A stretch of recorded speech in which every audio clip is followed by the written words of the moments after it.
Bonjour à tous et à toutes, j'espère que vous allez bien. Je suis contente de vous retrouver sur ma page pour un nouveau partage de contenu. Alors aujourd'hui, je voulais vous parler d'un phénomène dont j'entends beaucoup parler en consultation, que j'ai moi-même vécu d'ailleurs. C'est le phénomène de la rupture psychique. C'est lorsqu'une personne vous adore plus qu'elle ne vous aime. Et ça, c'est très particulier. Pourquoi je vais vous parler de ça de cette manière-là? Faire la différence entre une personne qui vous adore, c'est-à-dire une personne qui vous aime beaucoup, d'une personne qui vous aime tout court. Parce que quand vous avez quelqu'un qui, quelque part, s'attache à vous parce que la personne adore ce qu'elle vit avec vous, ce que vous représentez, ce que vous lui apportez, votre manière d'être, et lorsqu'une personne tombe réellement amoureuse de vous, et quand je dis réellement, c'est dans le sens où la personne développe de l'attachement véritable pour votre personne, on est parfois sur deux multiverses totalement différents avec plein de planètes au milieu. En gros, pourquoi c'est important de faire la part des choses entre les deux? Parce que, si vous voulez, quand vous démarrez par exemple une relation avec une personne, vous aurez très rapidement, dans ces cas-là, le sentiment qu'une personne vous aime véritablement d'une manière extrêmement intense et extrêmement sincère. Et cette personne vous donnera le sentiment d'être ultra déterminée quand elle vous dira qu'elle vous aimera et lorsqu'elle vous parlera de votre perspective d'avenir. C'est-à-dire qu'une personne peut très rapidement vous parler d'amour, vous vibrez l'amour avec une franche intensité et une réelle implication courante. C'est ce qu'on appelle vulgairement en coaching le love bombing, mais si vous voulez, vous avez des profils de personnalité qui fonctionnent exclusivement sur du love bombing et qui peuvent maintenir le love bombing très longtemps, jusqu'à ce qu'il y ait une cassure nette. Moi, je vais vous parler de ce phénomène-là. Donc, il y a trois axes majeurs dans les ruptures affectives, d'accord? Dans ce type de rupture structurelle, psychique et affective. La première, c'est dans les démarrages de relations, c'est-à-dire dans les premières semaines. Dans les premières semaines à quelques mois. En coaching ou en thérapie, on appelle ça les phases d'illusion ou les phases de lune de miel. C'est lorsque la relation démarre, que la connivence se crée, que la connexion commence à se faire et que la représentation de l'autre commence à se construire. Donc dans ces phases-là, on est dans une phase un petit peu effervescente parce qu'on est connecté à des registres passionnels forts, c'est-à-dire des états individuels forts qui vont être animés et déclenchés par la présence et la stimulation de l'autre. En des termes plus simples, vous rencontrez une personne qui vous adore, vibre très fort, a envie d'être avec vous, vous adore dans votre personnage, c'est-à-dire que la personne a envie de partager avec vous, elle a envie de vous contacter, elle a envie de se projeter, elle a envie de se connecter à ses sensations parce qu'elle ressent quelque chose d'exceptionnel, et vous aussi. Donc là, on est vraiment dans des phases initiales de relation, si vous voulez, et tant que vous ne passez pas un cap d'engagement dans le projet de la relation et dans l'attachement, vous pouvez maintenir ce stade selon les relations pendant plusieurs semaines à quelques mois. D'accord? Donc cette phase de relation, si vous voulez, elle va mettre en évidence la capacité de soi et de l'autre à ressentir intensément, à désirer intensément et à projeter des idéaux de conception. Ça veut dire que vous allez commencer à projeter un projet de relation et une représentation de l'autre qui vont plus reposer sur votre expérience interne que sur une expérience partagée. Ça signifie qu'en début de relation, forcément, vous vous en doutez, on n'a pas l'expérience du couple, c'est-à-dire qu'on n'a pas l'expérience de soi avec l'autre ou l'expérience de l'autre assez fournie pour s'en faire une idée bien nette. On va être davantage dans des impressions, dans des appréhensions et dans des projections, et c'est naturel. Donc, le premier cap à passer, c'est ce qu'on appelle le cap de la confrontation, où là, on va rentrer plutôt dans une phase de réalisme, où on va augmenter notre faculté à générer de l'expérience commune, c'est-à-dire on va se fréquenter plus, on va développer de l'expérience concrète, matérielle, c'est-à-dire entre les deux, on va faire plus d'activités, on va développer des communications, et on sera amené plus naturellement à se confronter davantage à d'autres sphères du soi. Dans ces phases-là, vous pouvez avoir la première phase de rupture psychique, c'est la phase de décrochage passionnel.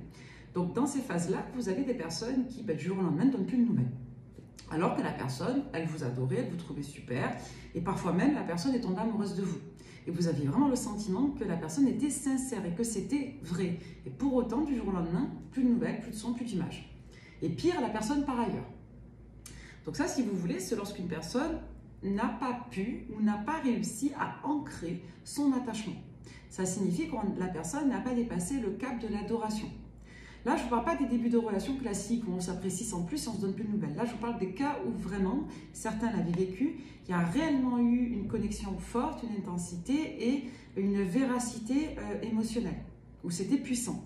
Dans ces cas-là, que la personne ne donne plus de signe de vie, c'est parce qu'il y a eu un décrochage passionnel, c'est-à-dire que la personne n'a pas pu ancrer un attachement plus profond et elle n'a pas pu commencer à ériger une représentation plus concrète de votre personne en elle et dans sa vie. Donc ça, c'est le premier stade de décrochage, d'accord? Le deuxième stade de décrochage, il est en lien avec la phase plus ardue de la confrontation. C'est lorsqu'on passe dans une phase plus ou moins de travail. Dans ces phases-là, c'est lorsque l'on touche à des projections plus communes et plus structurelles. Donc ça arrive souvent lorsque l'on doit, par exemple, acheter un bien immobilier, s'installer à deux, ou lorsque l'on doit faire place à l'autre dans sa vie plus globale, c'est-à-dire vis-à-vis de la famille, des amis ou autres. Pourquoi je vous parle de ça? Parce que c'est une phase où l'autre va davantage devoir se confronter à ses propres contraintes et devoir surtout vous induire dans son champ de fonctionnement. C'est-à-dire que la personne va devoir aussi corriger ou adapter sa manière de fonctionner individuellement vis-à-vis des différentes sphères de sa vie. Et là, si vous voulez, ça va toucher une autre représentation qui est très fondamentale selon certains profils de personnalité. C'est la phase de la représentation de soi sociale. Donc, lorsqu'une personne doit vous inclure dans sa dimension sociale, si elle a trop de décalé entre ce qu'elle est dans l'intimité et dans la vie publique, elle aura beaucoup plus de difficultés à le faire parce qu'elle aura peut-être besoin de faire place à une nouvelle version d'elle-même ou d'une autre personne dans sa vie sociale. Quand vous avez quelqu'un qui n'a pas fait le deuil d'une relation précédente, par exemple, lorsqu'une personne n'arrive pas à être parfaitement elle-même dans des blessures d'humiliation ou d'injustice, par exemple, vous aurez des personnes qui auront du mal à être quelque part similaires et constantes dans leur manière d'être avec leurs amis, leur famille et leurs partenaires. Ce qui fait que la personne aura beaucoup plus de difficultés à vous faire place si l'entourage ne vous induit pas, si vous n'êtes pas en conformité de son mode de vie ou de sa dimension sociale, ou parce que la personne n'arrive pas tout simplement à s'adapter à un mode de vie commun. Donc ça, c'est souvent la deuxième phase de la rupture psychique au niveau des attachements. La troisième phase, elle est un peu plus sévère et critique, c'est lorsque la personne doit vous conférer une identité structurelle, c'est-à-dire que vous devez réellement faire place au titre de partenaire. Pourquoi je vous dis ça? Parce qu'il y a des personnes qui n'auront aucune difficulté à passer le cap de la passion et tomber amoureuse de vous.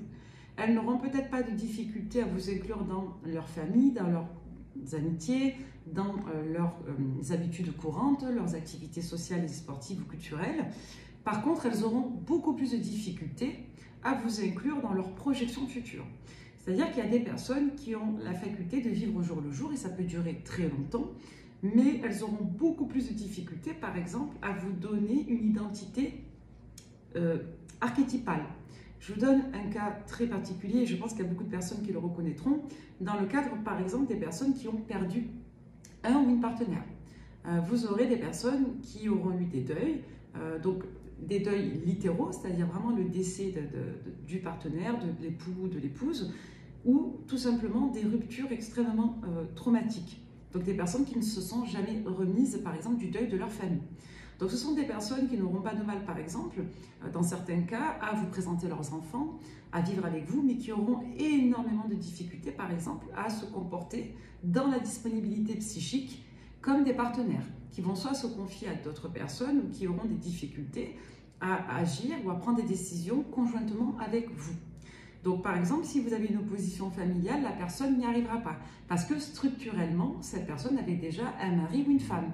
Parce que structurellement, vous êtes quelque part son compagnon, sa compagne, sa petite amie, son amoureux, son amoureuse, mais vous n'êtes pas sa femme ou son mari, vous n'êtes pas son partenaire ou sa partenaire. Et psychologiquement, ça fait une grande différence dans le cadre identitaire parce que la personne peut développer des rôles amoureux, mais elle aura du mal à développer des rôles psychologiques.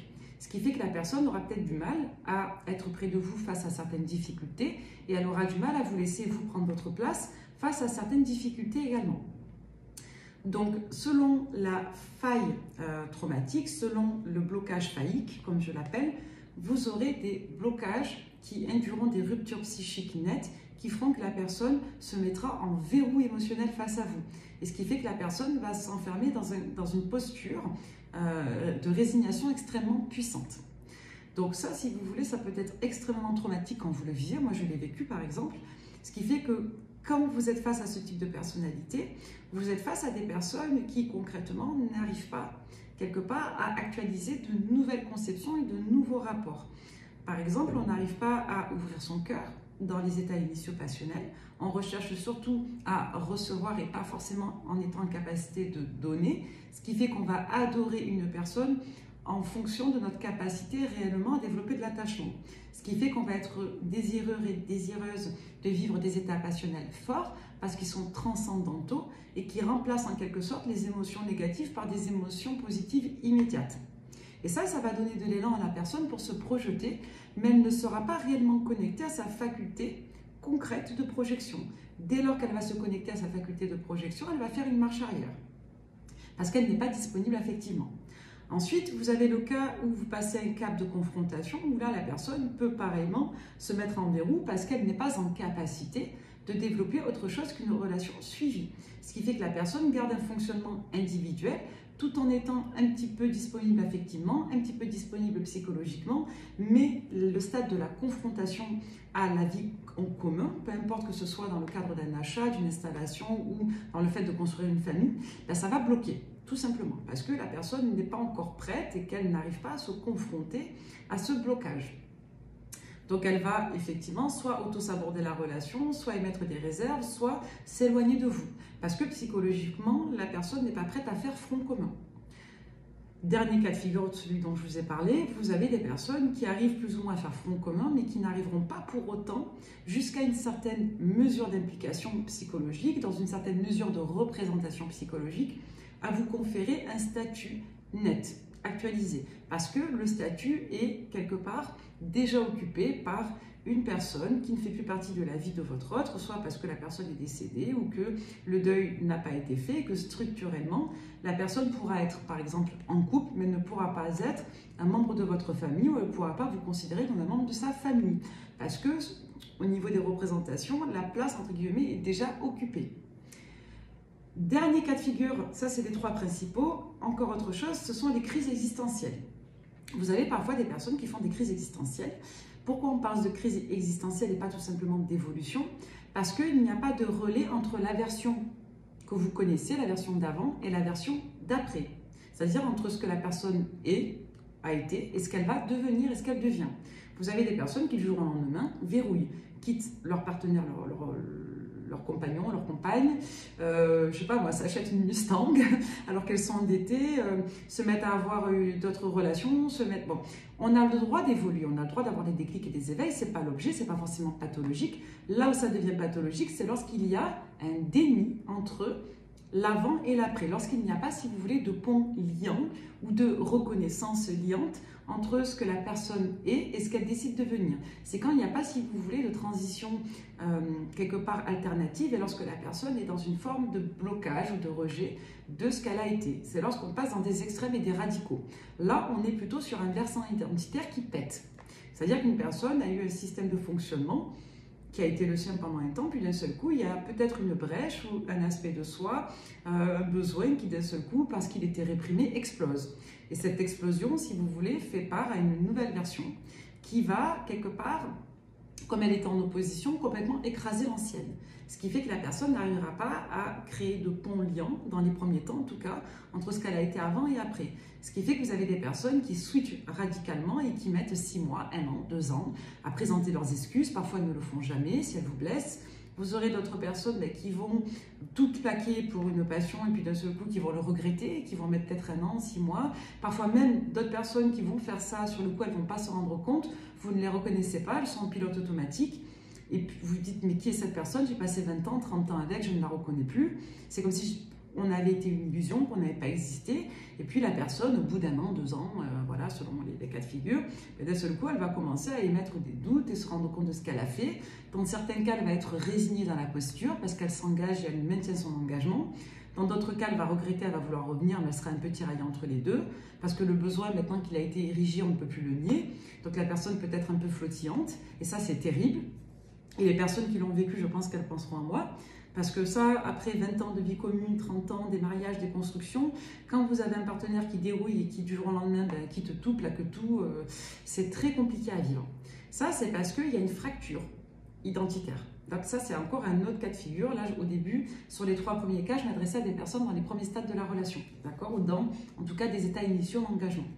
Mais dans des cas autres, on a ce qu'on appelle vraiment des crises existentielles, où on a des versants identitaires qui explosent. Voilà. Donc j'espère que ce contenu vous aura été utile. Si vous avez besoin de plus d'explications, n'hésitez pas, je peux approfondir. Là, je suis allée dans le segment, j'ai fait vite, voilà, pour que ce soit clair et net.